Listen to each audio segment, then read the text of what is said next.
Pour le message que nous voulons adresser à nos catéchumènes, avec Florence, nous avons choisi de le faire sur le slogan de l'Étoile, qui est « Venez comme vous êtes ». Alors les jeunes me disent « Oui, mais ça c'est le slogan de McDonald's ». C'est vrai, mais on y avait pensé avant. J'en ai une preuve.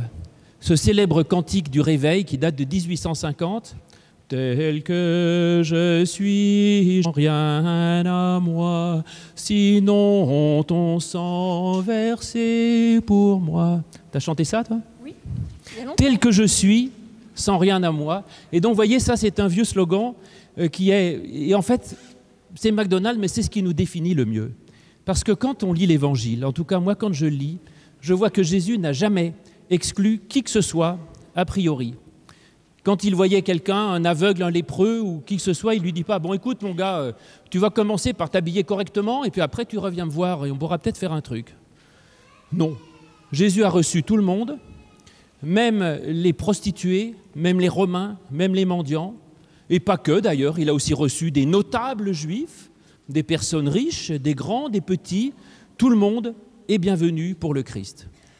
Et puis après, on voit, j'aime bien cette histoire, vous savez, quand Jésus appelle ses disciples en Matthieu 4, on nous dit qu'il se promène et puis il voit un type qui était pêcheur, Matthieu, il lui dit « Ah, t'es pêcheur, ben, c'est chouette, tiens, tu viens avec moi, tu seras pêcheur d'hommes. » On pourrait continuer et après, on pourrait imaginer, il rencontre un mécanicien, il dit « Toi, t'es mécano, très bien, tu vas réparer tous les gens cabossés de la vie. Et toi, tu fais quoi dans la vie? Ben moi, je suis pompier. » Ah ben nickel, tu vas venir éteindre les traits enflammés de la haine dans ce pays. C'est-à-dire qu'en fait, Jésus, il prend les gens comme ils sont et il leur permet de faire ce qu'ils savent faire. Alors, il a effectivement accueilli tout le monde sans poser de questions, les bons, les méchants, les spécialistes de la loi, les pécheurs, les parfaits et les autres. Et ça va tellement loin qu'il y a même, dans la parabole des noces, vous savez, à la fin de l'évangile de Matthieu, Matthieu 22, on montre que le maître de la noce, qui est Dieu, il invite tout le monde. Alors, il y en a qui ne veulent pas venir, bon, ça c'est leur droit. Et puis après, il dit à son serviteur, bon écoute, toi, tu vas là au creux des chemins, et tu fais venir tout le monde, fais rentrer dans ma salle de noces bons et mauvais. C'est incroyable ça, bons et mauvais. C'est-à-dire qu'il invite tout le monde. Et je pense que, quoi qu'on soit, effectivement, eh bien, il y a une place pour nous dans l'Église, et en tout cas, avant tout, une place pour nous dans le cœur de Dieu. Paul, dans l'Épître aux Colossiens, il dit que finalement, tout le monde est bienvenu, que ce soit, il dit, les Grecs, les Juifs, les circoncis, les incirconcis, les barbares, les Scythes, c'est quoi ça? Les Scythes? C'est oui. des braves gens de je ne sais pas où. Eh bien, il dit que tous ces gens-là sont tous bienvenus parce qu'ils revêtent le Christ, et il dit, voilà, Christ est tout en tous. Christ est tout en tous. Revêtir le Christ, c'est un costume qui va à tout le monde. Un de nos collègues a fait une prédication il n'y a pas très longtemps à Montpellier, c'est James Woody, qu'il a intitulé « Ce n'est pas l'homme qui quitte l'Église, c'est l'Église qui quitte l'homme ». Je pense qu'il avait dû un peu écouter Renaud, c'est ça, là, c'est oui. Pas l'homme qui prend la mer ou je ne sais pas quoi. C'est pas l'homme qui quitte l'Église, c'est l'Église qui quitte l'homme. Eh bien, j'ai trouvé que c'était assez vrai, sa réflexion. Parce que l'Église, elle est faite pour aller vers les gens, c'est-à-dire vers vous, qui que vous soyez, comme vous êtes. Et en effet, l'Église, ce n'est pas une sorte de citadelle imprenable, de hauteur extraordinaire, sur laquelle il faudrait s'approcher à genoux en disant « Mais suis-je digne aujourd'hui de faire partie de cette Église ?» Et en effet, vous, les catéchumènes, je ne vous ai pas dit « Attention, vous voulez être reçus dans l'Église, dire votre foi en Jésus-Christ. Êtes-vous prêts ?» Qui est prêt à dire sa foi en Jésus-Christ? Qui est prêt à dire qu'il mérite de faire partie de l'Église? Personne n'est prêt. Et on ne l'est pas plus, je vous rassure, à 15 ans, 16 ans, qu'à 40, 50 ou 90 ans. Parce qu'on fait comme on peut. Voilà. Et donc, l'Église, ce n'est pas une sorte de mat de cocagne, le saucisson qu'il faut attraper en haut une fois qu'on a une foi suffisante, mais c'est simplement une porte ouverte qui est une réalité qui s'approche de nous et qui va vers vous. Et donc oui, l'Église va vers vous. Et elle vous accueille. Et comme je l'ai dit tout à l'heure, qui que vous soyez, il y a une place pour vous dans l'Église. Et mon expérience de pasteur, c'est que je vois sans arrêt des gens qui viennent me voir pour demander des baptêmes ou autres, et qui finalement s'excluent eux-mêmes de l'Église. Et ils viennent en pensant ils disent en fait, moi je suis pas chrétien, je suis pas ceci. Et on discute un peu avec eux, mais en fait, c'est eux-mêmes qui s'excluent de l'Église. Ils sont persuadés qu'il n'y a pas de place pour eux dans l'Église et qu'en fait, il n'y a pas de place pour eux dans le christianisme parce qu'ils ne croient pas assez bien, parce qu'ils ont du mal à prier, parce qu'ils ne croient pas tout à fait comme il faut à la Trinité, à la divinité du Christ, à je ne sais quoi, toute autre chose qu'on veut nous apprendre. Et sans arrêt, une grande part de mon ministère, c'est un ministère de libération. Et donc je libère. Et je dis à ces gens, mais il y a une place pour vous, il y a une place pour vous, parce que l'Église, ce n'est pas l'Institut de France où on ne met que les meilleurs de la foi. L'Église, c'est plutôt à la limite comme un hôpital où on accueille tous ceux qui veulent aller mieux et qui ont envie d'essayer d'apprendre à vivre. Et il y a une place pour vous, il y a une place pour des tas de types de foi possibles, pour des tas de croyances ou de non-croyances. Il y a de la place pour des chrétiens mystiques, pour des qui ne sont pas mystiques, pour des philosophes, pour des simples et aussi pour des instruits. Il y a des places pour des naïfs, il y a de la place pour ceux qui prient, il y a de la place pour ceux qui agissent. Venez tous, venez tous, venez tous. Et ça, c'est un peu comme vous, je pense, les confirmants, parce que finalement, votre foi, vous avez fait un ensemble assez hétéroclite, vous n'avez pas tous le même niveau de foi, mais cette confirmation, c'est une porte ouverte vers l'Église. Et vous, ce que vous dites par rapport à ça, c'est qu'on dit, moi, voilà, l'Église, c'est une porte ouverte, vous êtes bienvenus, qui que vous soyez. Et vous dites, ok, je veux bien passer un doigt, passer la tête, passer tout le corps, passer tout mon être dans cette porte vers le Christ ou vers l'Église, peu importe, mais je crois que l'essentiel, c'est de comprendre qu'il y a une porte qui est ouverte. Et je crois que ça, le message, vous l'avez bien reçu. C'est une porte ouverte, et je me réjouis pour vous de cette porte ouverte. Parce que vous savez, c'est formidable cette porte ouverte. Vous ne sous-estimez peut-être pas l'importance qu'il y a, mais derrière cette porte que vous entr'ouvrez, il y a des trésors de force, de consolation, d'amour, de renouveau, de vie, de confiance, de joie, de résurrection, de liberté, d'intelligence, d'un bonheur profond et infini. Oui, vraiment, derrière cette porte, il y a des trésors fabuleux. Venez et vous verrez, et vous découvrirez, je vous le souhaite, petit à petit, combien il y a de trésors derrière cette porte. Mais en tout cas, vous êtes bienvenus. Tu as presque tout dit, en fait. Mais puisque tu parlais de trésors derrière la porte, je vais dire quand même que quand on vous dit « venez tel que vous êtes », contrairement à bien d'autres lieux, on ne vous dit pas « venez avec ce que vous avez ». On ne vous demande rien. Ce qui intéresse et ce qui est important, c'est que vous arriviez tel que vous êtes. Et même si vous n'avez rien, et surtout peut-être si vous n'avez rien, venez, entrez. C'est quelque chose d'essentiel, parce que dans une société où on s'intéresse, la première question qu'on vous pose, c'est « qu'est-ce que vous faites dans la vie ?» Puis derrière, il y a « combien tu gagnes ?» Voilà. Eh bien ici, non, on s'en fiche. On ne vous demande jamais ce que vous faites dans la vie, ni combien vous avez. Si vous nous le dites, tant mieux. Si vous ne nous le dites pas, tant mieux aussi. Ici, on est tous pareils. On est tous accueillis de la même manière, avec ce qu'on a et avec ce qu'on n'a pas, avec nos manques et avec nos failles. Et ça, c'est quelque chose d'extrêmement important. C'est important aussi parce que ça nous définit. C'est-à-dire ce qui nous intéresse, ce qui m'intéresse et ce pourquoi je suis appelée, c'est savoir qui je suis profondément. Être, venez comme vous êtes. C'est vrai, mais ça m'intéresse, ça m'interroge, comme vous êtes. Qui je suis? C'est cela, c'est cette question-là que nous pouvons travailler. Qui je suis devant Dieu? Qui je suis devant les autres, profondément, au fond de moi-même? Qu'est-ce qui définit mon identité profonde? Vous savez, Paul, il a dit, dans le baptême, il n'y a plus ni juif, ni grec, ni homme, ni femme, ni esclave, ni homme libre. Alors peut-être que quand même, cette identité, on la garde. En effet, je suis une femme blanche, parisienne, etc., etc. Ça me définit. Mais au plus profond de moi, devant Dieu, tout ça, ça s'efface.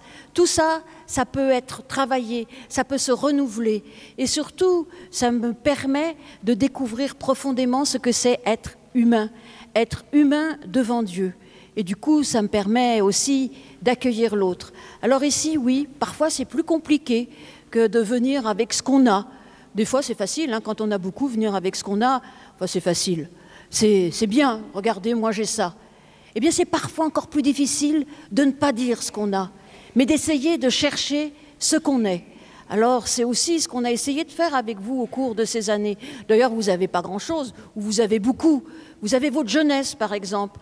Bah oui, mais dans 50 ans, vous serez encore accueillis, puis vous l'aurez pu, la jeunesse. Il y aura autre chose. Mais ce qui vous définit profondément, là, au fond de vous, c'est d'être capable, justement, de vous présenter, de nous présenter devant Dieu, tel que l'on est, avec nos forces, avec nos faiblesses, avec nos failles, avec nos manques, et puis avec tout ce qu'on a à donner aussi, parce qu'il y en a beaucoup à donner. Et ce « comme vous êtes », ce n'est pas du laxisme de notre part en disant « bon, c'est feu de tout bois ». Je pense qu'on touche vraiment là à une des convictions les plus profondes de ce que nous croyons qui fait l'Église et même de notre foi. Parce qu'en fait, ce « comme vous êtes », c'est le propre de la grâce. La grâce, c'est tout ce que Dieu donne et qui est offert à tous sans condition. Au début du culte, on commence immanquablement, je l'ai dit tout à l'heure d'ailleurs, par cette petite phrase qui dit « La grâce et la paix vous sont données ». Et quand je dis ça, je ne fais pas le tri. Je ne dis pas « Attendez, je vais donner la grâce et la paix de la part de Dieu, mais alors il faudrait d'abord que sortent tous ceux qui ne sont pas chrétiens, les musulmans, les bouddhistes, les athées, les francs-maçons. Et puis, il faudrait aussi que sortent tous ceux pour lesquels il n'y a pas de place, c'est-à-dire ceux qui ne croient pas bien dans Jésus qui serait Dieu ou Fils de Dieu, ceux qui ne croient pas dans la Trinité. Puis je vais faire sortir aussi les divorcés, les homosexuels, les pécheurs scandaleux, comme on disait autrefois. Bon, vous sortez et puis on va se faire notre petite bénédiction entre nous. Hein, ça va être sympathique et ce sera très bien. Non, c'est pas ça. Nous sommes tous bénis et le culte est mis sous ce signe fondamental et fondateur que la grâce nous est donnée à nous, tels que nous sommes et tels que vous êtes les bienvenus. Et ça, c'est vraiment quelque chose de très fort. Et même, on le voit, le signe fondateur de notre Église, c'est le baptême. Le baptême qui, d'ailleurs, est le signe de la grâce, vous le savez. Hein. Le baptême qui est le signe de la grâce offerte à tous. Et ce baptême, on le donne même à des bébés. Parce que ce n'est pas par le baptême qu'on devient chrétien. On est chrétien si on le veut. Si on ne le veut pas, on ne l'est pas. Le baptême, c'est juste un signe de grâce qui est donné au bébé ou aux grands, comme certains d'entre vous l'auront tout à l'heure. On le donne à un bébé, pourquoi? Parce qu'on dit qu'il n'y a pas d'âge minimum pour être sous la grâce de Dieu. Et même le bébé qui n'en a pas conscience, il est déjà sous la grâce de Dieu, il est déjà béni par Dieu, déjà accueilli par Dieu, déjà aimé par Dieu. Et il y a déjà une place pour lui dans le cœur de Dieu et même dans l'Église, où il est accueilli. Après, il confirmera sa place ou pas. C'est ce que vous ferez, vous, à votre niveau. Et donner la grâce à un bébé, ça c'est incroyable. On ne sait même pas, peut-être que ce sera un assassin plus tard. La grâce t'est donnée, point. C'est le point de départ.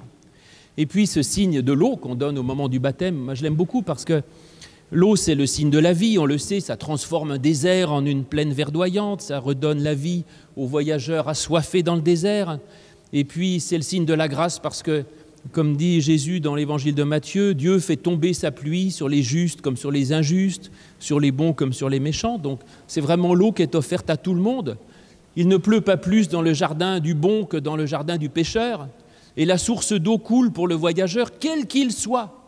C'est une source de vie donnée à tous, pécheurs ou non. La source n'arrête pas de couler parce qu'il y a un brigand qui arrive pour boire. La source, elle coule et la grâce de Dieu, elle est offerte à tous. Et puis, c'est aussi un beau signe parce que l'eau du baptême, si on la verse sur une graine, ça fait pousser la graine.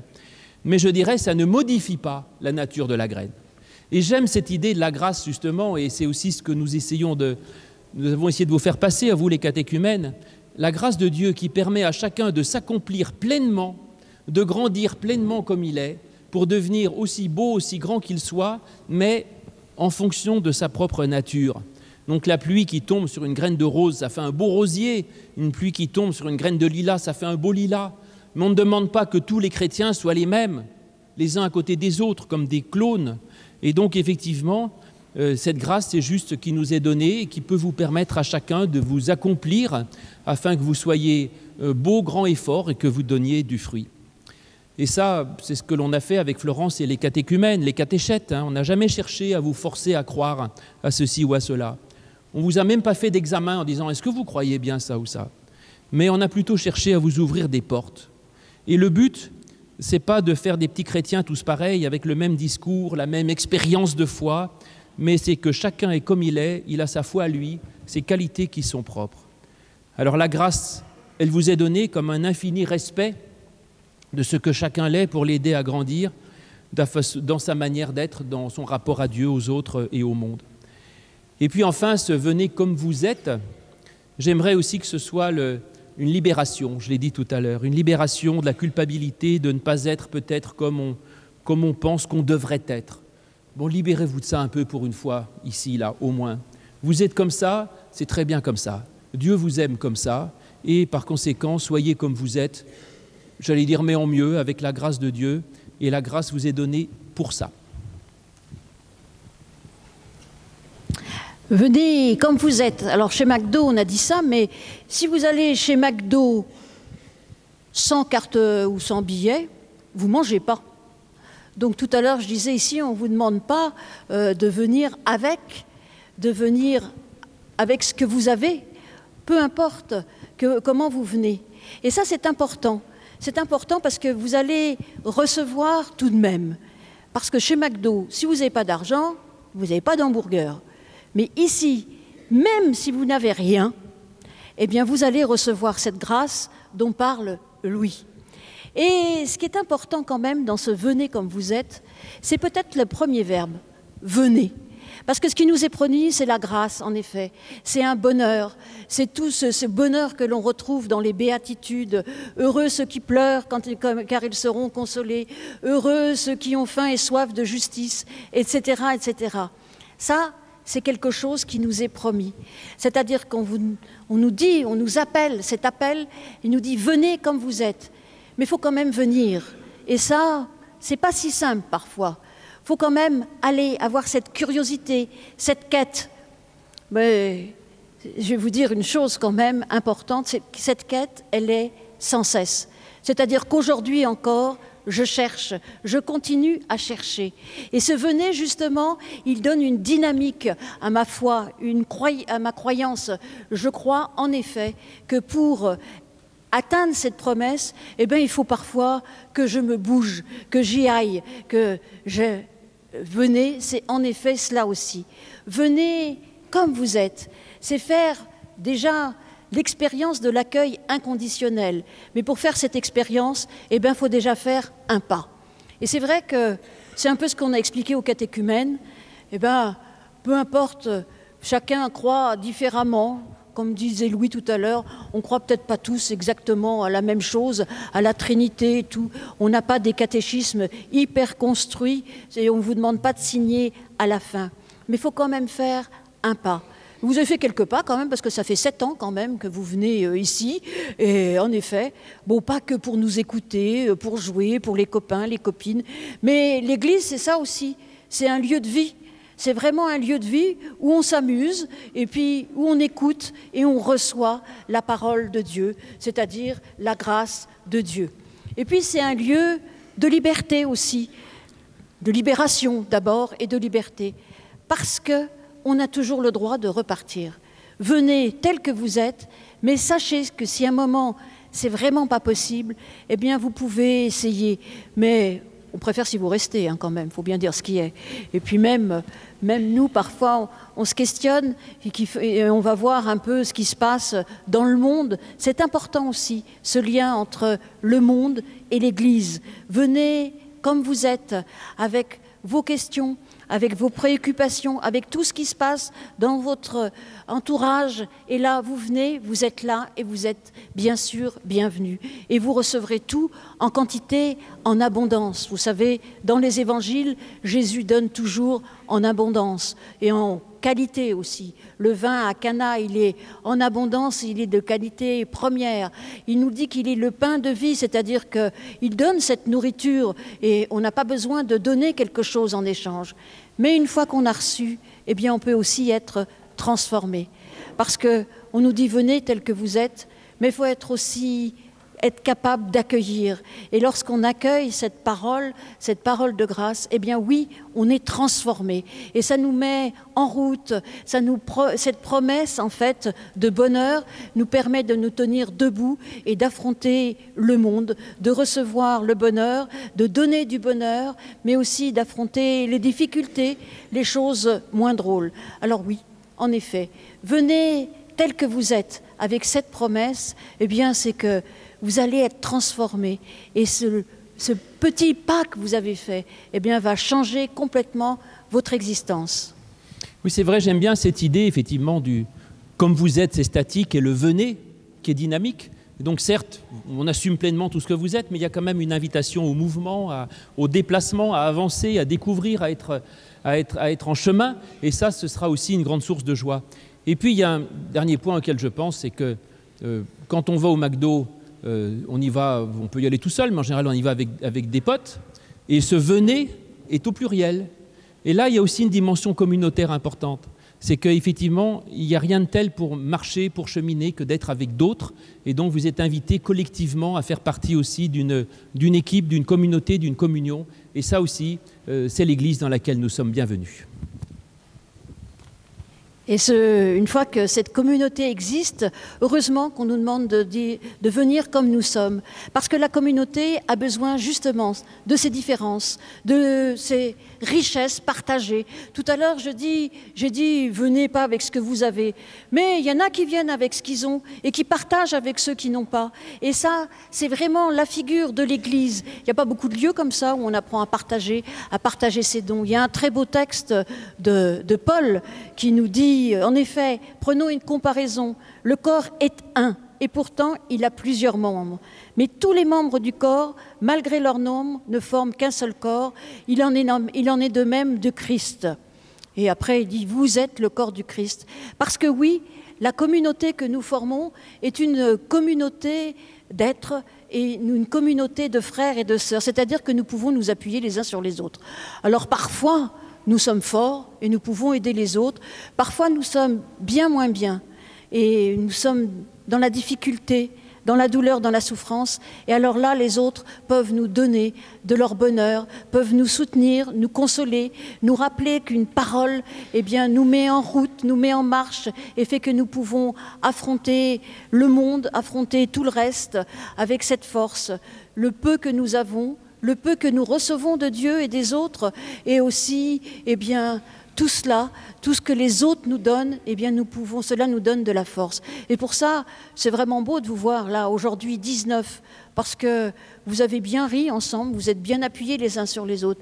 Mais ce que je vous souhaite, c'est de continuer à vous voir, à vous appuyer les uns sur les autres. Et je suis vraiment heureuse parce qu'aujourd'hui, je ne sais pas où ils sont, mais il y en a pas mal. Hier, on l'a envoyé aux anciens catéchumènes en leur disant « Venez tel que vous êtes, même maintenant eh bien, que vous avez confirmé, venez nous voir, venez nous rencontrer et venez être là à côté de ceux qui confirment aujourd'hui. » Alors, est-ce qu'il y a des anciens catéchumènes aussi? J'aimerais bien qu'ils se lèvent, de confirmer il y a 2 ans, 3 ans, 4 ans, 5 ans. C'est quand même magnifique de voir qu'ils continuent à venir. Ils ont passé 7 ans avec nous et ils sont toujours là. Alors on leur a dit, venez tels que vous êtes. Ils ont été un peu transformés parce que moi je les ai connus comme ça, puis maintenant c'est des adultes pratiquement. Mais en tout cas, ils sont toujours là.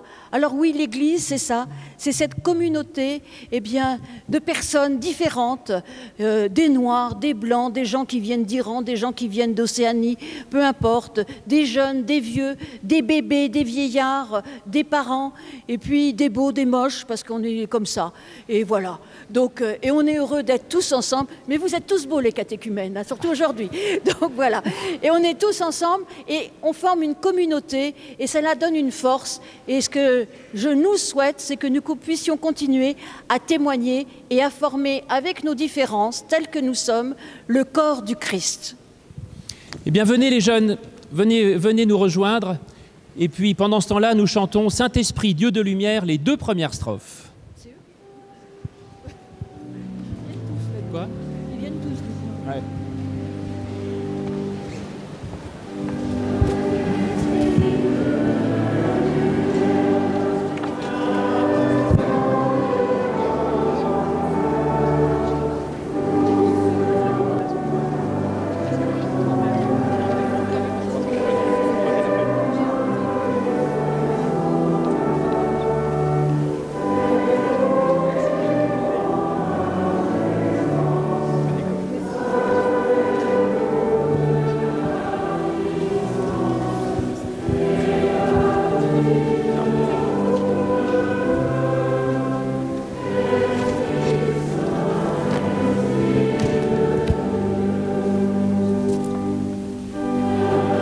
discours qui